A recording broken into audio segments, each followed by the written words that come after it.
everybody, this is Renee. I'm one of the co-owners of Pathfinders Downsizing Solutions, and today I wanted to talk about the 4 facets of grief.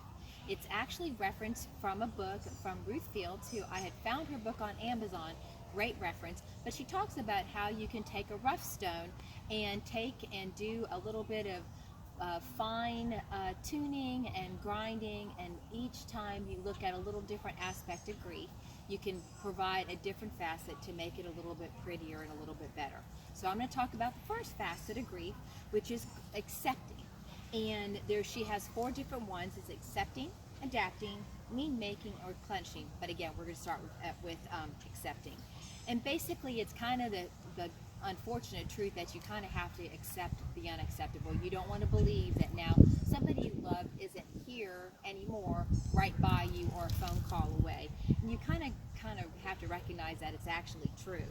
And the reality now is something with shock, but you kind of can't deny it, and you have to kind of find a way to, unfortunately, how do you make your life okay in this situation?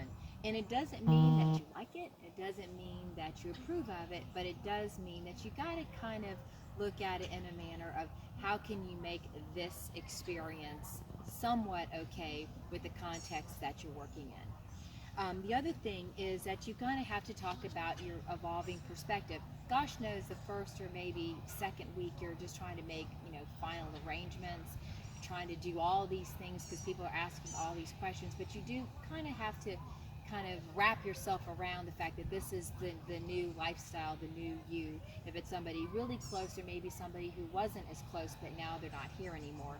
And one of the really tough things is people often feel like pressure to talk about it or to not talk about it, and you really have to take and decide what is right for you, what is the best way to have that discussion. I always thought it was kind of sad when people would say, I'm so sorry for your loss, and have chosen to say, well, I was blessed to have that person in my life as long as I had. Whatever works for you, you do what's best, but do try to think about the fact that you are lucky to have that person in your life for however long it is. And also, you need to decide when it's time to do things with the person's belongings. Is it something that somebody's loved all of the time and you want to give it to them, soon after somebody's passed, or is it something that you really want to hold on to that for a while, and down the road you may decide to do something else with it, or you may decide to keep it for yourself. But again, it's whatever is best for you. It's nobody has a right to tell you what to do or not to do with your loved one's things. The other thing is, and it's a big thing to me, is give yourself grace. This is a tough time. You're just trying to figure out what life is, right?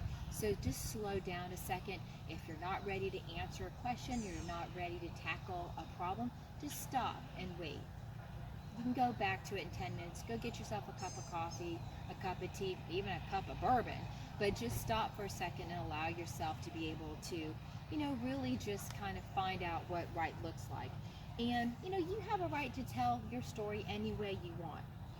Explore the different feelings, the different thoughts, and then also just kind of think about how you would want to make sure that that person you love, if it's somebody especially close, how you want to make sure their memory and their legacy lives on. So that is a little bit about the first facet of grief, which is accepting. Again, it's Renee with Pathfinders Downsizing Solutions.